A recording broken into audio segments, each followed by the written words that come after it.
Namaste. Welcome to yet another episode of Health Matters by Thought Habitat Speaks.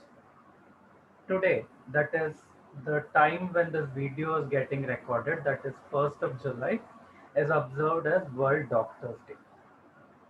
So, to commemorate this day, an expert dentist in gum procedures, especially. He has done his master's in gum procedures and he has successfully taken forward many treatments for gum diseases. So, as 1st of July is World Doctors Day, let us understand some of the myths on dental issues. Many people say sugar-free sodas is good for your teeth, and many people say cavities is not to be taken very seriously. You can just be casual, just look after your overall dental health. But these particular issues have a very serious effect on your overall health too. And that is what Dr. Sanket is going to tell us today about. So, without much ado, Dr. Sanket, welcome to the show.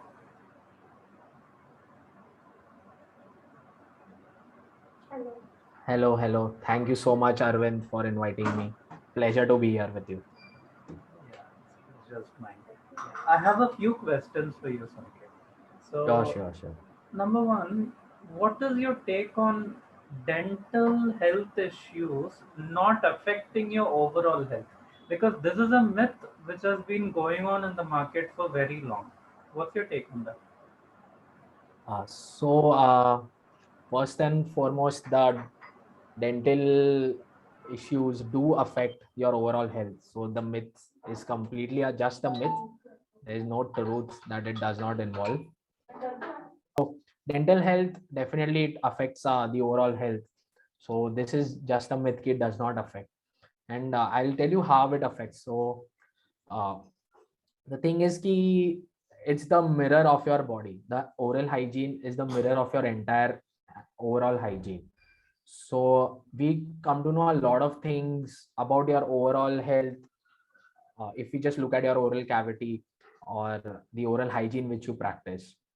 And in the broad sense of terms, your oral diseases, the diseases which affect your mouth, can have a detrimental effect on your body as well. So there have been researches which suggest that gum diseases have a role to play in you getting a high blood pressure or having hypertension, having heart diseases, pulmonary disorders, even it's also linked to miscarriages and preterm labor and issues like that. So having proper oral hygiene will definitely give you a better chance to avoid your general health issues, so as to speak. That's really good to know. I mean, it is good to know that someone is giving the right information for that matter. So, secondly, as I said before, sugar-free sodas is considered as healthy. People say that it won't affect your teeth or your dental health. So, what's your take on that? So this is partly correct, partly false. I'll give you some context to that. So usually whatever drinks we consume which involve sugar, so they as you know, sugar is not much healthy for our teeth. So they cause a lot of cavities in our teeth. So they are very much responsible for cavities in our teeth. And because of that, you have a lot of problems of our cavities which might go into root canals and issues like that. So sugar free drinks will in a some extent avoid this procedure which is caused due to increase in sugar and all. But the flip side to that is the sugar free drinks have more content of acid than the regular drinks. So the acid content in the sugar free drinks is much higher when we compare to regular drinks. So because of that, a lot of it does a lot of effect to our enamel. Enamel is the part of the tooth which is the strongest and it's visible more, is the most outward part of the tooth, rather to say the first layer of our tooth. So erosion of that takes place because of the acid which is present in these drinks than the normal drinks. So normal drinks acid level is not as much as the sugar free acid drinks. So the issues can start this way, not the conventional way of cavities and all, but the erosion of enamel, and eventually it also affects the teeth as much as regular drinks. Yeah, that's good to know. And next question, Sanket.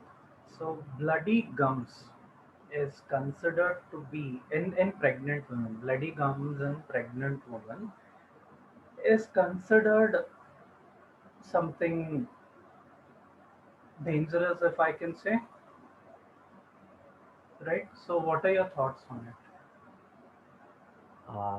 So bleeding gums, or the scientific term for that is gingivitis, That's right. which happens, or gingival inflammation, to put it in simpler terms.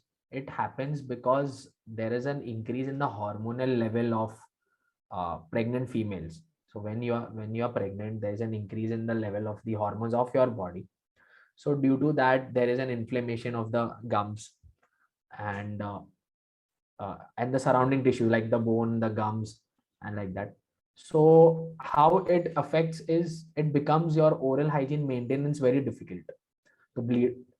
If when we brush or anything, the bleeding starts because it is inflamed.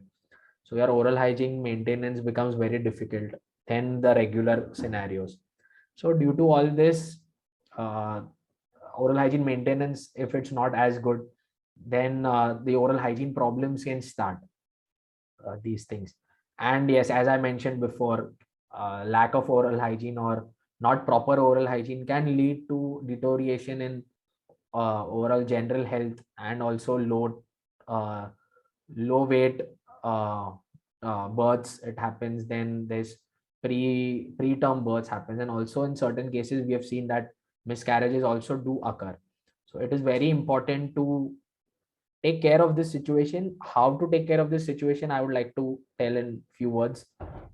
First and foremost, when you are been planning pregnancy, if it's a planned pregnancy, then just before you start the planning and all, visit a dentist, get a complete checkup done, so that get a complete checkup done so that if there is any pre-existing issues, it can be taken care of, so that no damage can be caused or no harm can be caused to you or your fetus. Also, for any dental treatment, the second trimester is the perfect time to get it done, from 3 months to 6 months. So please visit a dentist during that time also, and get your bloody gums or these things treated. A simple routine checkup and a routine cleaning and polishing takes care of most of the things, most of the issues that bloody gums cause. So these two are my advices which all pregnant females should follow, especially for this case. Yeah, that's quite a lot of information. And one last question, Sanket. How seriously should we take cavities, both in terms of adults and in terms of children? How seriously should we take it? Okay, so cavities are the first sign of infection in our teeth. When we see cavities, this is the first sign of infection in our teeth. So little, can I go a little scientific? Not much. Yes. So like our teeth have three layers. The first, as I mentioned earlier, is an enamel, then is the dentine, and last is the pulp. So pulp is the main area where there are nerves or there is blood supply which keeps the tooth alive. So cavities, the infection usually starts from the first layer, from the enamel. And if we ignore that, then the cavity is going to spread to the second layer and it reaches to the pulp. So when it reaches the pulp, when it reaches the main third layer of our teeth, that's when it starts to pain. Till there is no pain mostly observed in cavities. So we usually ignore it. There is no pain, so there is no issues in cavities and all that. But if we get the cavities treated before it reaches the third layer, then we can save the tooth from getting removed, or a root canal procedure. which is what we have to do once it reaches the pulp. So these are two of the options. So cavities on that sense is becomes very important. Like you said, there's an old adage, prevention is better than cure. So it's a sort of not exactly a preventive thing, but you can consider it a semi-preventive thing, that it will protect us from deteriorating the issue further. So this is suitable in all age groups, but especially to children, which you said. In milk teeth, people tend to ignore कि milk teeth hai, cavity ho gaya kuch. If there is any issue, it's going to fall off, so we don't have to get it treated or anything. But the cavity infection can spread to the permanent tooth, which is inside the tooth bud, which is inside, which is going to come out. So the new permanent tooth might be damaged. So this is where treating cavities of your milk teeth or your primary teeth is also very, very important. That's it. It was, in fact, a very insightful discussion with you, Sanket. And I feel people will definitely get benefited out of all the insights that you've given. So, thank you so much for joining. Despite your busy schedule, you've given some time and you've really apprised us on all the information that every single individual should be aware of. Thank you so much. Thank you so much, Arvind, for having me. It was really pleasure speaking with you, and hope to do such sessions more with you. Thank you and all the best. Cheers.